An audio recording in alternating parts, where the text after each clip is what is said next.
Hi, welcome to another edition of Gamingnight. Tonight, I'm going to talk about a few things. First thing, I'm going to go back about the topic about the one I talked about me, and this is part 2 of that.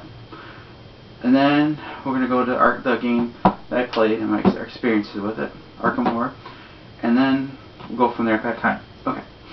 So anyways, as I was saying before, so yeah, I had seizures and stuff. So what that did in high school was, they put me in special ed classes, so because they thought I wasn't smart enough to go into regular school. So that really hurt me big time, because I wasn't allowed to read certain books because they thought they were too highly intelligent for me. So I was deprived from like Shakespeare and a lot of the books that normal people would read throughout their high school years. I couldn't do regular classes. It wasn't up until like my 5th and 6th grade that I told them, I said, I'm sick of being like labeled a retard or something. Not that that's not a good choice of words, but and I said, look, I'm a lot smarter than my actual they've given me. So because I basically I taught myself math, I taught myself stuff like that. So then I took a mythology class. In the mythology class, I took mythology, psychology, and I think another oology class that they were supposed to be. They said, "Oh, I'm not smart enough yet to be in like advanced English classes to take them because they require."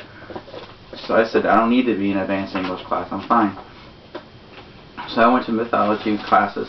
My first 2 weeks of school, I missed. I ended up in a hospital for 2 weeks. And lo and behold, the mythology class, you have to take a test, like 2 tests every week. So I missed out on 4 tests, and I had to take them. And they said, well, you could drop out and we could put you back in special ed classes. So I said, no, I'm not going to do it this way. So the teacher said, well, what we could do is you could take the tests whenever you want, as long as you can do them before the semester or whatever, high school is done. Well, I told him, so I went home and I was like, I looked at the stories that we had to do, and I'm like, wait a minute. So I went to my grandparents. My grandparents had the Heroes and Mythology. So I picked that book up. I read it from cover to cover over the weekend. Came back took all 4 tests in like 1 day. Got like all good grades in it. But the thing was, the classes was, you had to know how to spell. You had to spell the Greek. He was really picky. But I didn't mind that. You had to learn how to spell everything correctly and everything. So that went really well. I mean, I finally got out of it and started getting out of those classes, but it sucks. Then I end up, I'm doing all my reading now on my own because all the stuff I missed in high school. So yeah, it was tough. Anyways, on to Arkham Horror now. I got through the game, and I must say, this book is huge. It's 24 pages. I suggest you read this. Seriously, you can go online and get it. Then there's a thing called Arkham Horror Flowchart that was on Game Geeks. This is the original one. There's a one for the Fiat expansions. You use this after reading the book, and you can do it to the game no problem. It's less confusing with a flowchart. You have that as a reference. And there's also Game Geeks, Board Geeks, whatever. It has other stuff too. So my thoughts on the game is awesome. I played a 1-player game with myself, and I lost. I played a 2-player game with my fiance, and we didn't make it. We started out a 3-player game today, and it was really cool. Then someone joined in. We had a 4-player game going, so we ended up having a 4-player game against. I could see if I could find it for you.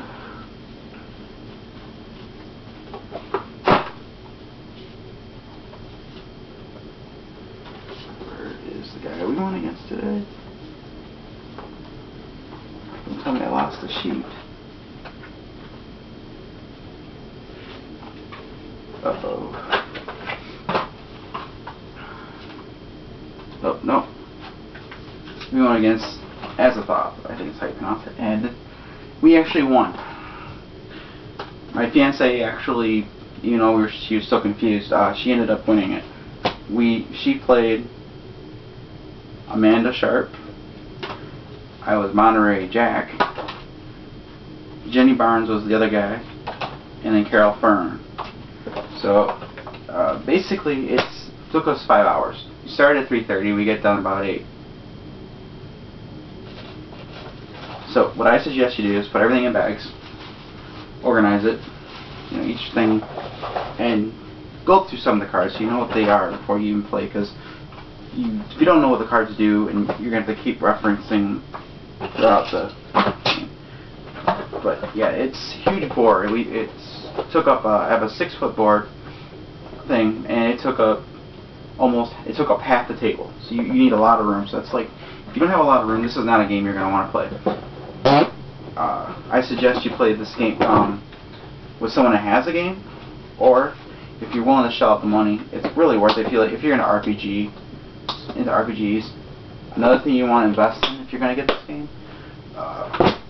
you're going to want to get a lot of dice. You want to get like a dice container and buy some dice, because if the dice they give you is not enough, and you're going to have instances where you're going to have 6 dice, 7 dice, 8 dice to roll at a time. So with that being said, you want a lot of dice. Everyone has their own dice, and if they need to, so because there's a lot of stuff going on. So awesome game. I really liked it, but it's not for everyone. You have to devote a lot of time to it.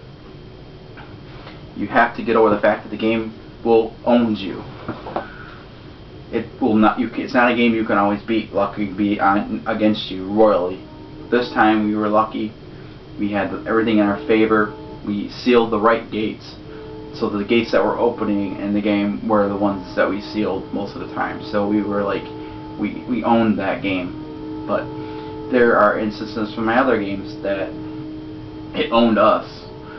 More bad stuff was happening than we could handle. So this game is one of those things where if stuff hits the fan really hard, you really have to work hard together. If one person's slacking, your whole team's gonna go under. There are times when stuff's gonna hit the fan, but there's nothing you can do. You're gonna have to accept this game is pure luck, strategy, cooperation. If any of those things bother you, do not touch this game, because this game royally will have people that are nitpicky. Oh, I lost because my die rolls are horrible. Oh, I lost because the cards were not in my favor. Or I was just playing out not having the right items. There's so many factors that can affect your winning and losing that you really have to be okay with the fact that you can lose. You may lose more than you win, but when you do win, it feels great. My fiance was the last one to get to the gate. She closed the final gate. We won the game. We had enough trophies. We had no one. I died. I lost my sanity once, but I came